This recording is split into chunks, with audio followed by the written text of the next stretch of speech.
Assalamualaikum warahmatullahi wabarakatuh. Ya anak-anak, alhamdulillah kita diberi nikmat oleh Allah bisa bertemu kembali di pembelajaran daring kali ini. Kali ini yang kita pelajari adalah subtema 3 di tema 9. Silahkan kalian persiapkan bukunya dan buka halaman 119. Ya. Di subtema 3 ini yaitu manusia dan benda di lingkungannya ya.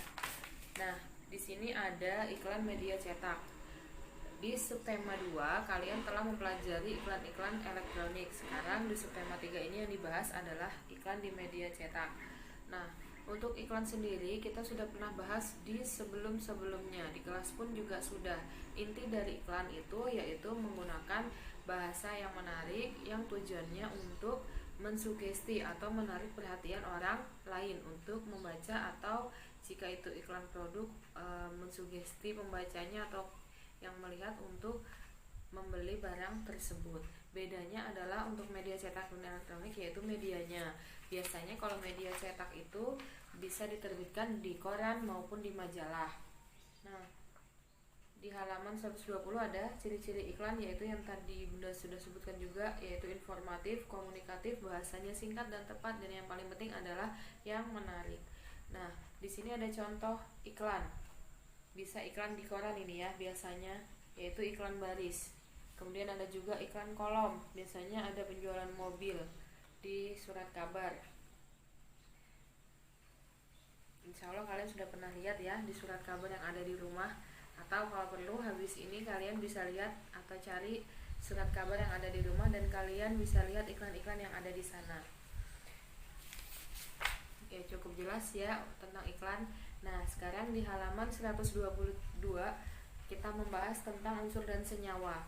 Sebelumnya Bunda sudah jelaskan tentang apa itu zat tunggal maupun campuran.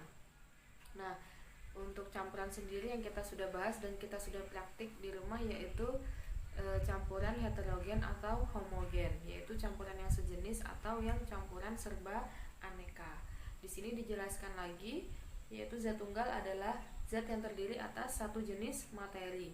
Sedangkan kalau campuran yaitu suatu gabungan dari dua zat atau lebih yang sifat asalnya masih kelihatan. Nah, di zat tunggal ini ada dua jenis, yaitu ada unsur dan ada senyawa. Apa itu unsur? Unsur adalah zat yang tunggal. Zat tunggal yang tidak dapat diuraikan kembali. Jadi dia sendiri dan tidak diuraikan lagi. Contohnya yaitu besi, emas, perak, hidrogen, seperti itu. Dia hanya tunggal sendiri. Sedangkan senyawa yaitu zat tunggal yang terdiri dari dua atau lebih unsur. Dia bergabung menjadi satu senyawa. Contohnya adalah air. Di sini air ada rumus kimianya, H2O. Nah, untuk rumus kimia sendiri mungkin kalian akan pelajari di tingkat atau jenjang sekolah berikutnya ya.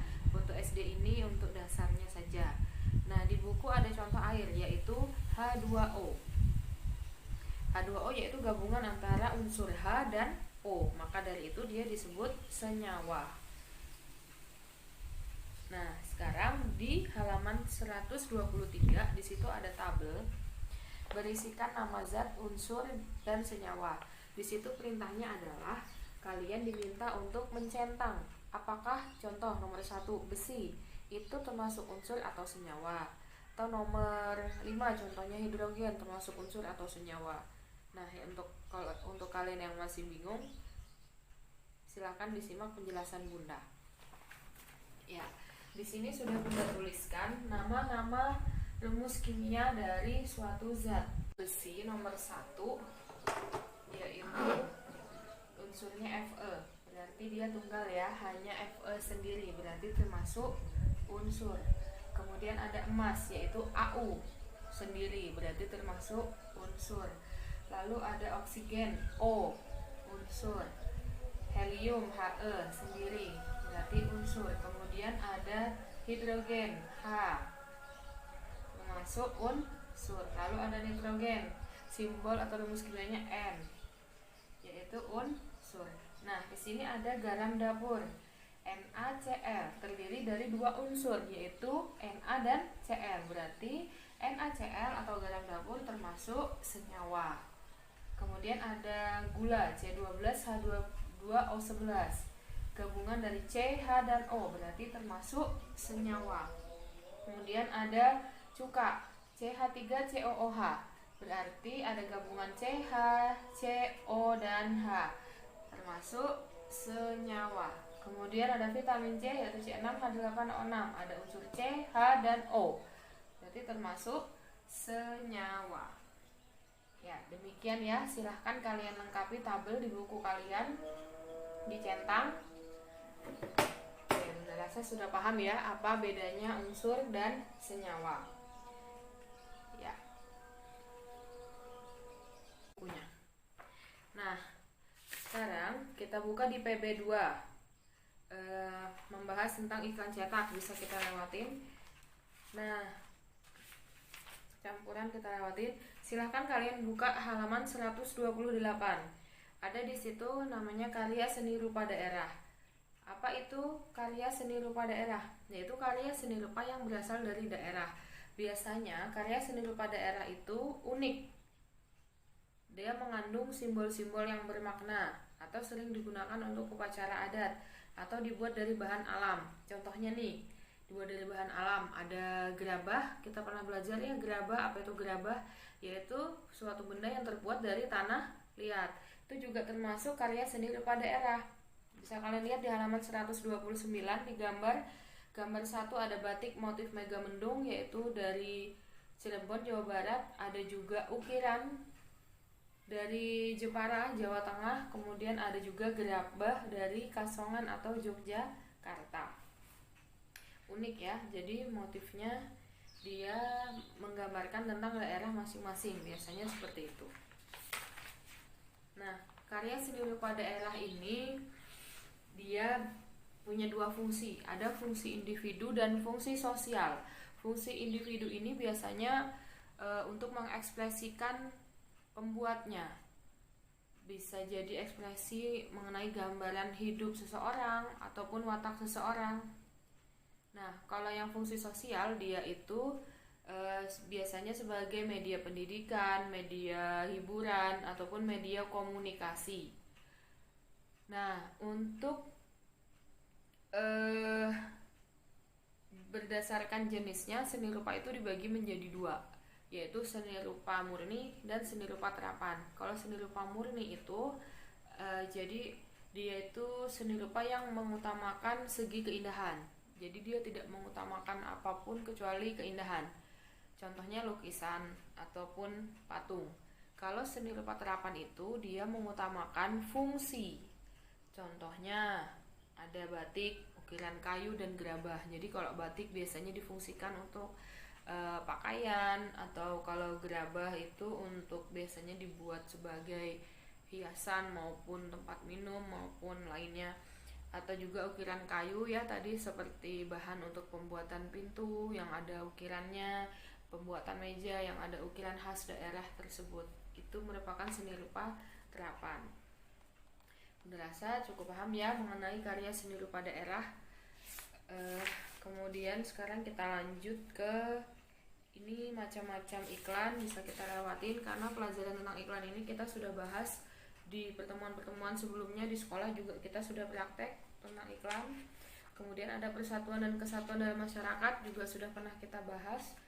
Pentingnya persatuan dan kesatuan agar tidak terjadinya perpecahan, agar kita bisa hidup damai dan tentram. Kemudian di sini lihat di halaman 138 yaitu kegiatan ekonomi. Lagi-lagi di sini muncul produksi, distribusi, konsumsi.